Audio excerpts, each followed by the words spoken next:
skunk is drowning with fear.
It's the angry video. Damn.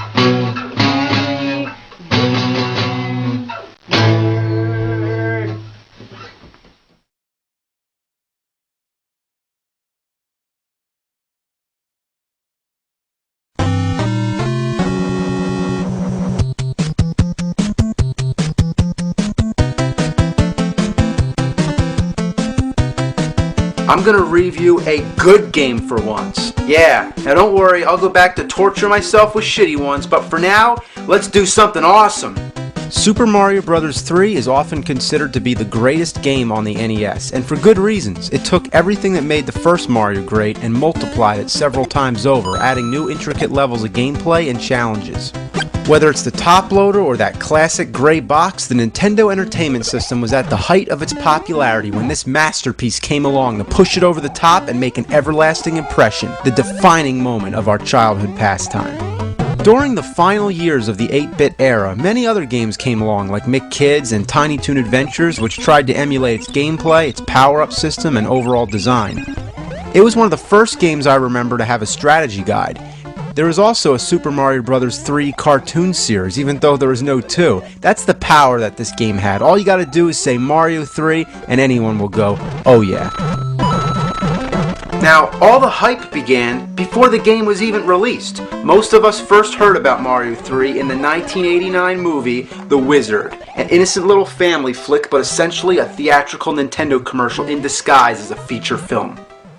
The plot involves a kid named Jimmy suffering from a mental disorder after his sister died. They put him in an institution, his brother breaks him out, and they run away. On top of that, Jimmy's hell-bent on going to California. California. California. California. California. California. All just because he wants to leave photographs of his sister inside Dinny the Dinosaur, one of 2 dinosaur statues previously featured in Pee-wee's Big Adventure. Along the way, they meet some girl who's also a runaway, and they find out that Jimmy kicks ass at Nintendo games, so they enter a video game tournament called Video Armageddon. Throughout the course of all this, they're being chased by some asshole who finds lost kids for money. Meanwhile, he's competing with the father and older brother who are trying to find him first. So, yeah, that's all great, but do you think any 9-year-old kid gave 2 fucking shits about the plot of this movie? I know I didn't. I saw it in the theater opening day, and here's a perfect reenactment, all for you.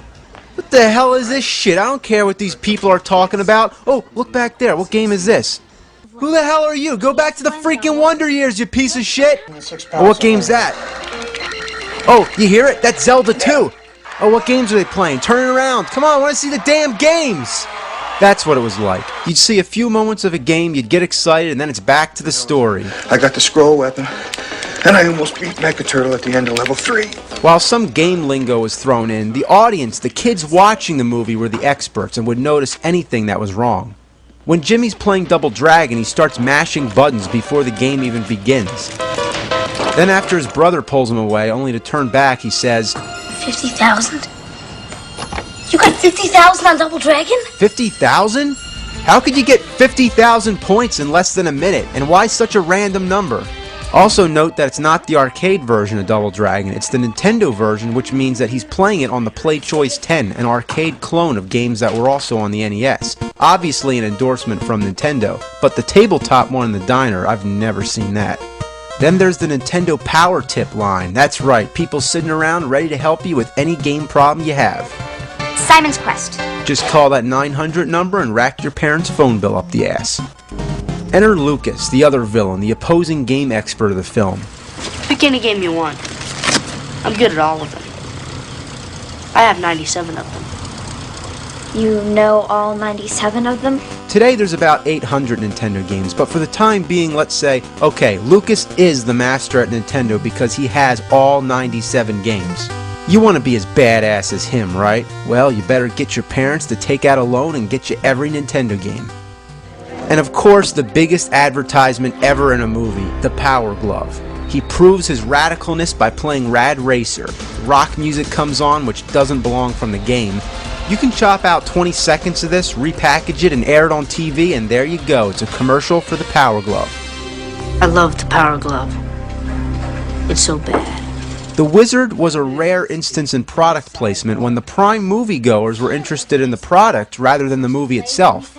Again, much like in Pee-wee, it ends with a big chase through a movie studio, this time the Universal backlot, from the monster movie sets to where King Kong attacks the trolley. Universal Theme Park was just about to open in Florida that following year. Another endorsement? Well, it's a Universal film, so of course. The highlight is the game tournament, where the three finalists, Jimmy, Lucas, and some geeky bitch that nobody cares about, all compete in a game that nobody had even played yet. With the craziest host ever and the most epic introduction to anything in existence on the planet, this is when for the first time we set our eyes on Super Mario Bros. 3. Not only did it blow our minds to get a preview of this game on the big screen, but it also gave us a big tip. Who the fuck would know the first time playing to fly up over the ceiling and get the magic flute, and then to use it as a warp to get to World 4? After seeing the Wizard, we sure did. Like the mushrooms! Rather than it being a simple test of who makes it the farthest, they had some weird scoring system with knights running. How exactly do they keep score? But who cares? This movie may be a mess, but it lives on in our hearts with a sentimental quality. Just the fact that they actually have Wizard reunions